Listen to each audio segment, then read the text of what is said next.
सबको नमस्कार। 1989 में पूजनीय डॉक्टर हेडगेवार जी का शतवार्षिकी कार्यक्रम मनाया गया।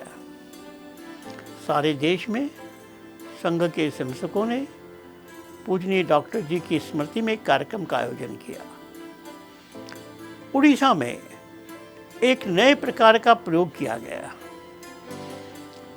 हमारे संघ के एक बहुत पुराने अधिकारी माननीय बाबा साहब आपटे, वो संघ के कार्यक्रम में आए थे और उन्होंने यह एक प्रकार से हम लोगों को बताया कि जगन्नाथ जी का जो काम है वो वही काम है जो संघ ने करने के लिए शुरू किया।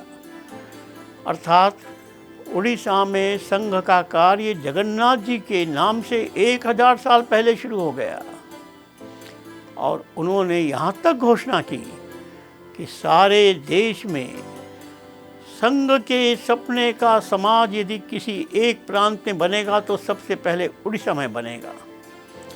अब ये बात हम सब के लिए बहुत नई थी, आश्चर्यजनक भी थी और विचार किया गया कि इसकी कुछ परीक्षा की जाए।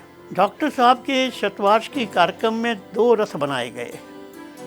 एक रथ में जगन्नाथ जी की मूर्ति थी, दूसरे रथ में डॉक्टर हेडगेवार जी की मूर्ति थी और उस समय हमारे प्रांत प्रचारक माननीय हरिहर नंद, वो उड़िया भाषा के अद्भुत वक्ता थे।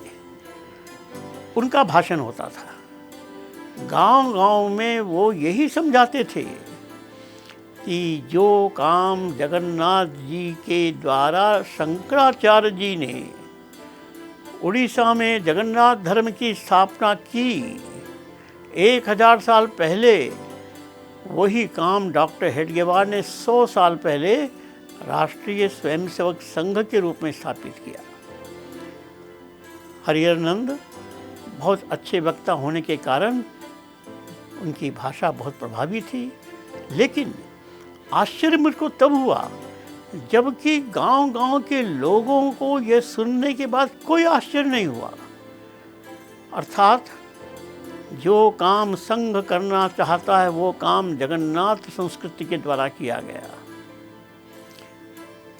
समाज में जो परिवर्तन आना चाहिए वो परिवर्तन उड़ीसा में सबसे पहले आया।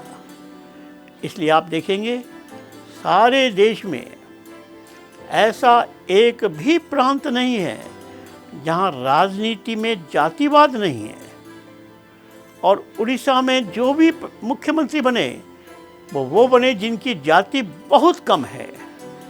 अर्थात उड़ीसा में जातिवाद नहीं है।